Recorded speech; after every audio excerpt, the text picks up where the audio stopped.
toxic positivity ya. Itu sebenarnya semangat ya. Semangat ya. Semangat tapi timing sama kondisinya salah. Saya tuh kebanjiran 5 meter tuh. Tidak apa-apa, Genfil, tangga kamu yang juga. Yang lain banyak kok juga. Kamu jangan bersedih. Ajar. Sebenarnya niatnya baik ya. Kita nggak bisa bilang orang-orang yang melontarkan kalimat toxic positivity itu punya niat yang jahat gitu. Ya. Enggak juga. Atau enggak, dia nggak berempati. Jadi harusnya ketika lihat orang lagi menderita, kan kita harus berempati dulu kan, baru kita bisa membantu, memberikan sedikit dorongan atau motivasi.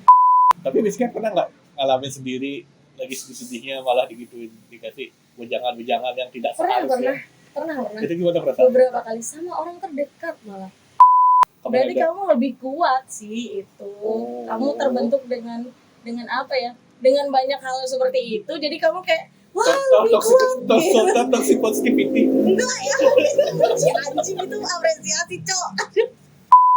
Halo semuanya, kembali lagi di obrolan dua sekawan, dan kali ini udah bersama aku Bayu dan sebelahku ada Genfil. Oke, kali ini kita akan membahas tentang toxic positivity. Positivity ya. Aku nggak salah. Jadi menurut Miss Gen, apa itu toxic positivity? Ditanya terus saya. Ada. Kalau ada yang nanya boleh. Kalau aku ya, toxic positivity ya. Itu sebenarnya semangat ya. Semangat tapi timing sama kondisinya salah. Kok bisa salah? Nggak tepat aja. Harusnya jangan sekarang ngomong semangat ya gitu. Jangan. Jadi itu maksa orang untuk seolah tidak apa-apa, tidak terjadi apa-apa. Padahal kan untuk merasa tidak apa-apa itu kan ada prosesnya. Oh iya. Kadang orang lagi bersedih, ayo, masa gitu aja kamu nangis? Ya gitu-gitu gak sih? Iya. Gak cuman kamu doang kok yang kayak gitu, yang lain juga.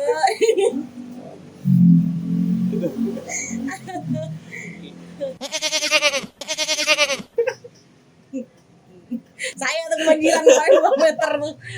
Tidak apa-apa, Genfil, tangga kamu yang juga. Yang lain banyak kok juga. Kamu jangan bersedih. Ajar. Ternyata tanggamu lebih parah gitu. Iya, seperti itu.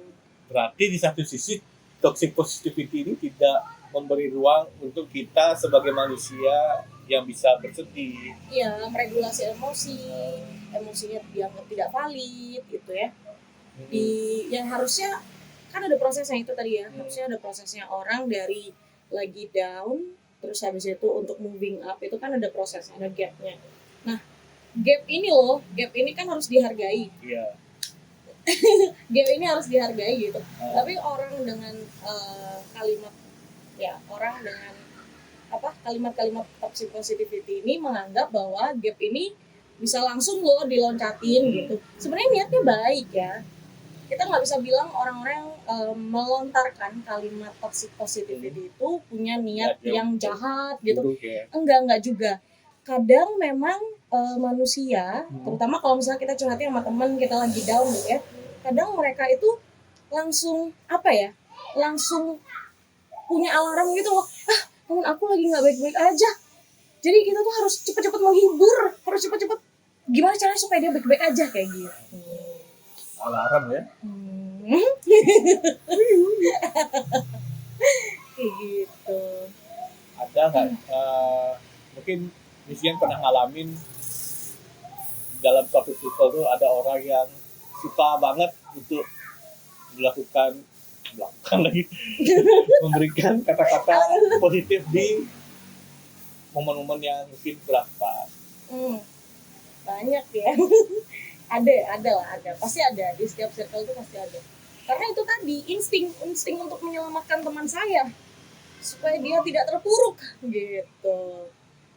Tapi ada gini nggak sih, kemungkinan orang ini yang punya insting untuk temannya tidak terpuruk ini dia juga nggak bisa mengelola perasaannya, emosinya. Jadi atau enggak dia nggak berempati. Jadi harusnya ketika lihat orang lagi menderita kan kita harus berempati dulu kan, baru kita bisa membantu memberikan sedikit dorongan atau motivasi. Tapi dia karena tidak langsung memberikan motivasinya langsung tanpa ada empatinya juga, itu menurut Bisgen juga. Kalau menurutku ada dua ya, Bay ya. Ada dua kemungkinan. selalu ada dua kemungkinan. Kalau misalnya dia melontarkan kalimat-kalimat toxic positivity itu pada saat teman kita pada saat kita ya, pada saat kita sedang kesulitan, pada saat setelah kita cerita hal-hal yang sedih, yang membuat kita sedih, terus dia melontarkan kalimat toxic positivity itu, ada dua kemungkinan. Yang satunya yang tadi Bayu bilang, mungkin dia sendiri pun sebenarnya nggak sepandai itu untuk meregulasi emosinya sendiri. Jadi menurut dia kalau orang ada masalah ya yang harus dia lakukan adalah menasihati, mencarikan problem solving seperti itu ya, menyemangati kayak gitu. Tapi ada juga karena orang itu tanda kutip sombong, tapi sombongnya itu ini ya, Bay ya, tersirat bukan sombong kayak gitu, bukan yang tersurat gitu loh. Jadi tersirat gitu. Jadi dia sudah pernah melewati fase-fase itu. Kadang kita lupa sama proses kita kemarin. Kita lihat diri kita sudah berhasil melewati hal-hal itu. Jadi jumawa. Tapi nggak langsung berarti gitu, aku bisa, kamu juga pasti bisa. Iya, kayak gitu. Karena mungkin dia inside dia melihat diri kita tuh lebih punya potensi loh daripada dia aja bisa, masa kita enggak kayak gitu. Cuman ya momennya tidak tepat. Jadi gimana momen yang tepat atau momen yang saat gimana sih kita harus bisa memberikan motivasi atau kata-kata positif biar nggak jadi mamon lagi. Biar nggak jadi toxic positif. Kalau orangnya minta. Oke, Itu aja. Kalau nggak minta? Kalau nggak minta nggak usah. Jadi pada saat orang itu cerita, misalnya yang curhat ini tidak disclaimer dari awal bahwa dia itu minta pendapat. Dia tuh cerita aja kayak ya cerita colongan gitu loh, curcol gitu. Guys, aku tuh lagi kayak gini. Itu kan dia nggak ada apa-apa ya, nggak ada aba-aba tuh di awal itu. Jadi kita boleh nanya pada saat dia udah selesai cerita tuh, udah selesai paragraf-paragrafnya, kita boleh nanya, kita boleh jump in, izin ya, kayak gitu. Kita mau loncat. Kita boleh nanya, ini masalahmu ini kamu mau kita dengerin aja atau kamu mau kita nyari solusinya bareng-bareng nih sama kamu, kayak gitu sih. Jadi kalau misalnya dia memang butuh, iya nih aku butuh nasihat, butuh solusi, aku harusnya kayak gimana ya, kayak gitu baru kita kasih. Kalau misalnya enggak sih. Tapi kan kadang orang juga gimana ya, dia sebenarnya pengen dikasih solusi tapi kadang juga ngerasa kayak udah dikasih solusi totalnya juga nggak gitu. Tolol lagi. Nggak apa-apa, orang kan minta solusi kadang untuk comparison ya, untuk gitu. comparison punyanya dia. Aku tipe orang yang baru bisa cerita kalau aku sudah nemuin problem solving 1 atau 2. Jadi aku baru bisa cerita ke orang lain, baru bisa sharing masalahku jika aku sudah nemuin jawabannya, jika aku sudah nemuin problem solvingnya 1 atau 2 gitu. Siapa nggak 10? Nggak seberat itu, makasih Tuhan. Jadi 1 atau 2 opsi lah di kepala aku gitu. Baru habis itu aku sharing, atau kadang masalahnya udah selesai. Just for experiencing aja, for fun aja. Aku kemarin kayak gini-gini no gitu. Dia ngetes kemampuan temannya dalam Enggak. menyelesaikan masalah-masalah ya dia. Kadang itu jadi comparison. Apa yang di-compare? Solusinya orang. Oh, orang ini, jadi aku sampai belajar gitu. Oh, orang ini kalau misalnya menyikapi masalah yang seperti ini, oh oke. Dia seperti ini gitu. Feedbacknya adalah A, B, C, D, E kayak gitu. Oh oke, interesting ya gitu. Pernah nggak sih sampai kayak, anjing, kok bisa sih orang ini kasih solusinya kayak gini? Pernah nggak kepikiran sampai kayak gitu? Biasanya aku anaknya on the spot juga. Jadi kalau misalnya nggak make sense gitu, kok bisa gitu? Maksudmu gimana? Kalau nggak make sense, aku bakal ini duluan. Apa ya? Louder. Speak loud. Iya, aku bakal membantah duluan. Kok bisa kayak gitu? Maksudmu gimana? Coba. Coba. Aduh.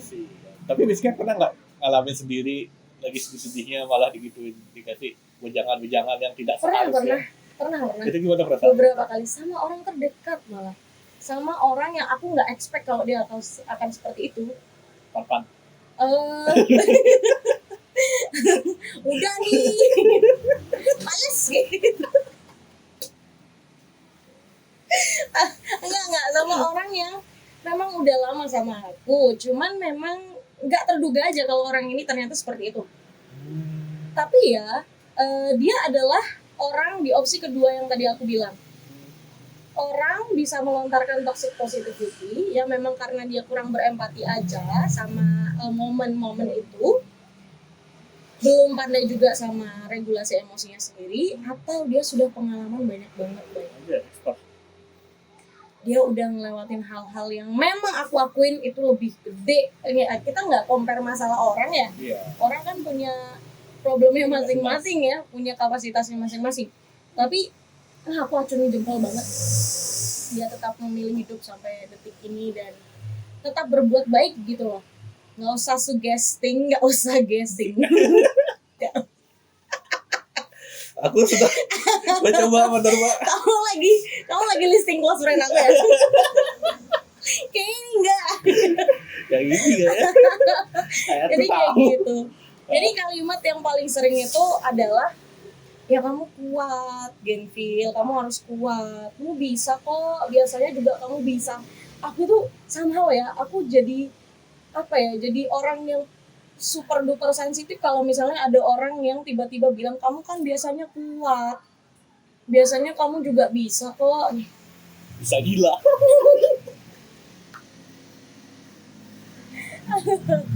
Aku sedihnya tuh double gitu loh karena dia adalah orang terdekat gitu sih. Cuma nggak apa-apa. Dulu aku memendam kalau misalnya orang terdekat yang memang seperti itu, aku nggak bisa langsung speak up gitu loh. Tapi sekarang aku sudah belajar, kalau misalnya aku menerima toxic positivity seperti itu, aku langsung bakal cut the line. Sorry, thank you banget semangatnya, tapi aku cuma pengen dengerin aja guys. Itu udah lewat juga kok masalahnya kayak gitu. Dan aku juga jadi lebih memilah.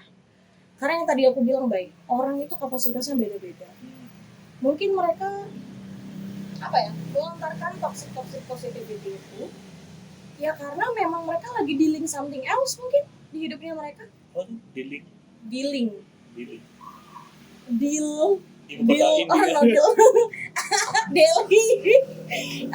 dia lagi menghadapi sesuatu mungkin di kehidupannya dia, jadi dia tidak capable saat menerima ceritaku. Iya, seperti itu. Itulah pentingnya untuk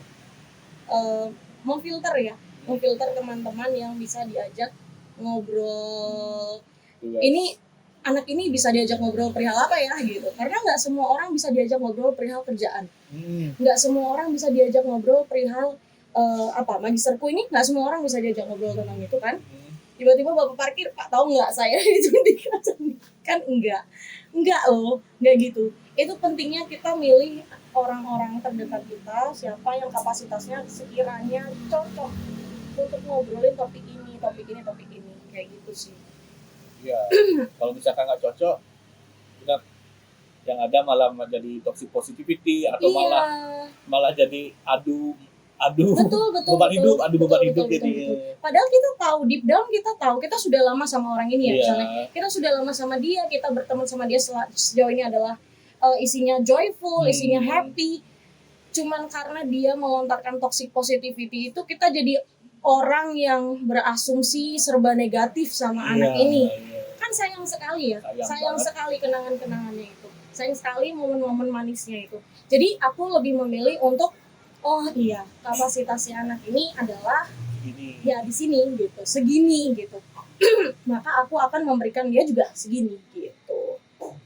Gitu sih. Terus ada nggak mungkin wejangan buat orang-orang supaya tidak atau enggak dia bisa mengontrol ucapannya atau sikapnya ketika orang berempati sehingga untuk menjauhi kata toxic positivity. Ini dari sudut pandang orang, gimana caranya supaya tidak toxic positivity atau gimana caranya supaya kita nggak sakit hati kena toxic positivity. Nah kalau tidak sakit hati kan udah bisa tadi jelasin tuh. Nah, cara biar orang tuh nggak ngelakuin toxic positivity. Be wise, belajar baca situasi kondisi. Hidup itu kan isinya belajar ya cuy, tiap hari baik belajarnya. Tapi ada orang nggak mau belajar. Mati berarti. Cuman orang mati yang nggak belajar. Atau orang denial ya. Sebenarnya dia belajar tapi ngaku aku nggak perlu belajar pada gini-gini aku sudah pintar. Ya kita doain semoga toksiknya cuma di sini. Di circle lain mungkin dia mengaplikasikan apa yang sudah dia pelajari dari yang di sini, ngerti nggak? Karena begini, karena itu terjadi di kelasku, di kelas-kelas yang aku ajar. Apapun yang aku ajarkan di kelas, mental banget. Maksudnya kayak, aku sampai berbusa. Capek banget ya Allah, naikkan jadi guru, tolong. Enggak. Jadi kalau tapi saat mereka pulang ke rumah, apa yang aku ajarkan itu diceritakan ke orang tua dan diaplikasikan di rumah. Kok bisa? Ya karena itu tadi baik tempat, momen, itu kadang jadi penentu. Capek lah dia denger aku ngomel di kelas. Iya aku kerjain, pernah nggak kayak gitu? Iya aku kerjain. Tapi kamu lebih milih ngerjain pada saat orang yang nyuruh itu nggak ada di situ kan? Iya kayak gitu.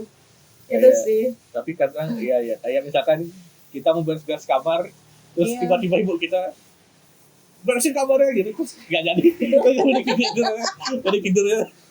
Iya. Ya kayak gitu loh, kayak gitu loh maksudku. Kayak gitu loh. Ya siapa tahu kita bilang nih ke si A misalnya, si A ini yang sering toxic positivity, kamu nggak boleh loh kayak gitu. Kalau misalnya dia nggak minta pendapat, kamu jangan langsung jump in kayak gitu misalnya. Iya kan aku cuman ini, cuman itu gitu ya. Di sini dia denial. Siapa tahu di circle lain dia lebih wise gitu. Siapa tahu diaplikasikan di tempat lain gitu ya. Oh iya, toxic positif ini juga aku sering lihat di media sosial ya. Pernah ngeliat nggak sih yang kalau ada postingan ada apa bencana gitu, menurutmu dia itu kayak ngasih POV-nya dia sendiri, kayak dulu dia pernah kayak gini, misalkan kayak ada kasus ini ya bencana kemarin di Aceh, ternyata banyak juga yang kemarin banyak tempat kayak gini kayak membandingkan bencana sama bencana lainnya, menurutmu itu bagaimana? Oh, itu terjadi juga lagi di aku kemarin. Jadi rumah kerendam 2 meter itu ya masih ada loh yang membandingkan. Di tempatku segini kak. Iya sayang, tempat kamu segini ya udah. Gimana bersyukur nih kita punya kolam susu. Iya jadi gimana ya? Kalau misalnya ada yang membandingkan seperti itu kan berarti tidak cukup bijak ya. Iya. Karena itu kan namanya merebut spotlight. Oh iya lagi. Itu merebut spotlight. Orang cerita, ya udah kamu curious aja sama itu, kamu tertarik aja sama topik yang sedang dia bawakan, jangan nambahin sama topik punya kamu gitu. Apa yang mau kamu adu itu apa di sana? Apa?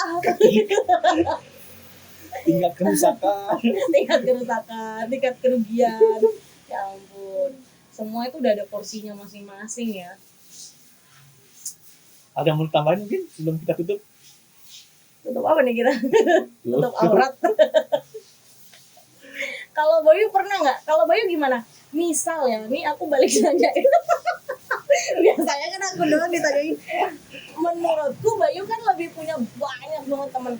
Kalau misalnya Bayu kalau misalnya Bayu nih dapet toxic positivity nih dari orang. Ini Bayu lagi cerita. Terus habis itu ada teman satu grup, entah grup WA, entah grup sini ya. Kayak baru segitu gitu, kamu baru segitu. Nih aku nih, atau mungkin dia pamer pencapaiannya dia gitu. Kamu gimana? Sikapmu gimana? Apakah kamu langsung memendam, ih anjing nih, yang kayak gitu atau Ngambul. gimana? Ngambul. Ngambul sih. Aku anaknya ngambaan sebenarnya. Oh, ya udah. Nggak lagi banyak ngomong. Oh gitu. Ngapain? Oh, tapi aku ngerti lagi gimana ya? Mungkin karena sebelum dia menjadi sosok yang menyebalkan itu, sebelum dia melontarkan kalimat menyebalkan itu, mungkin emang nggak ada kenangan manis sebelumnya. Atau mungkin dia kurang berkontribusi di hidupnya Bayu, jadi segampang itu loh, kayak orang gila nih anjing ya gitu ya, segampang. Tapi kayaknya ada deh punya teman juga yang kadang tuh suka nyeplos.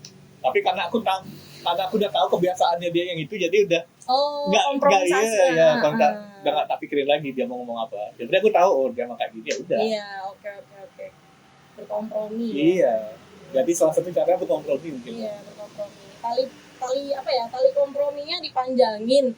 As long as dia tidak merugikan material dan betul lagi.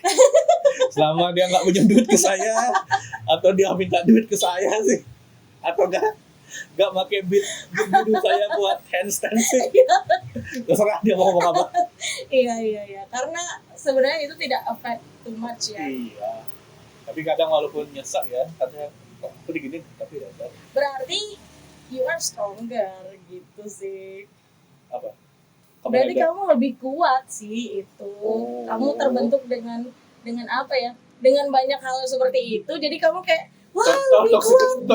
Toxic positivity. Enggak ya, si anjing itu apresiasi cok. Aku kira lagi ngasih contoh. Kamu jadi pribadi yang lebih kuat gitu sih. Toxic apresiasi. Enggak ya, itu apresiasi pure ya gitu ya. Terima kasih apresiasi ya. Iya. Oke, mungkin habis atau ada yang mau ditanya lagi ke aku, Profesor? Enggak sih. Kadang itu ya,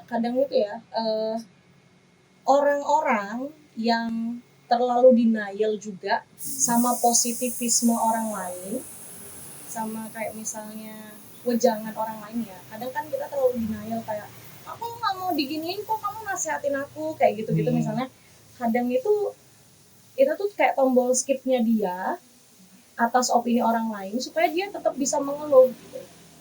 Pernah kepikiran itu nggak? Enggak lagi. Itu gimana maksudnya? Jadi orang yang bilang dikit-dikit bilang itu toxic positivity, itu kadang melanggengkan bahwa ya kita bisa melakukan apa aja yang membuat kita senang, mengeluh sebanyak-banyaknya selama itu membuat kita senang, happy, bla bla bla bla. Tapi itu juga jadi lupa sama sekitar gitu loh, Bang. Itu jadi kayak melanggengkan hal-hal yang bikin kita itu stuck di keluhan-keluhan itu. Iya. Saking nggak mau dengernya opini-opini orang karena menurut dia itu toxic positivity. Ya sampai akhirnya dia larut di sana. Iya, larut di sana. Seperti itu. Padahal sebenarnya kan emang kadang orang tuh perlu buat dimotivasi juga kan. Cuma ya kadang yang bikin beda itu kan karena momennya jadinya toksik kan. Kalau momennya dipas ya jelas juga bakal bagus. Iya ya, semua ini tentang mindset. Semua ini tentang mindset. Kalau misalnya memang sakit hati banget bukan cuman ya, karena di toxic positifin sama teman-teman sekitar, coba reflection juga ya ke diri sendiri gitu. Ngaca bagaimana kamu sudah berperilaku juga, mungkin secara nggak sadar kalian juga pernah melakukan toxic positivity. Sebenarnya yang menurut aku juga toxic positivity ini bukan hal yang bisa langsung disadari. Iya betul. Karena itu tadi alarm itu loh, Bay. Aduh, temanku nggak baik-baik aja. Aduh, aku harus menghibur.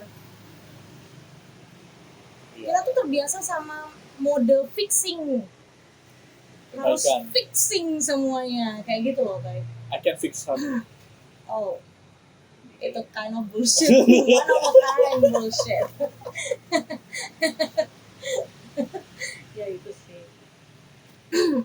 Intinya, ya kalau misalnya mau berpendapat saat orang lain lagi curhat, ingat momen izin juga, tanya dulu concernnya, boleh enggak kamu butuh dinasehatin atau butuh wejangan atau cuma butuh didengar. Kita semua ada di sini loh dengerin kamu, itu kayak gitu.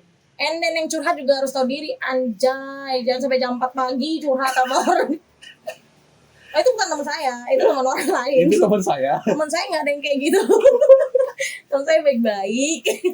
Kalau temanku curhat sampai jam 4 pagi biasanya batunya yang ngomong.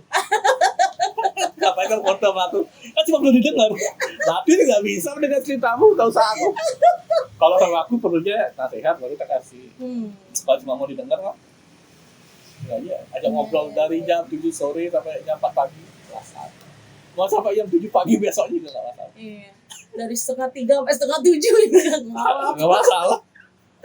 Ada tupai di kepalanya juga nggak masalah. Oke guys, sekian dulu untuk tema hari ini. Sampai jumpa di pembahasan berikutnya. Bye.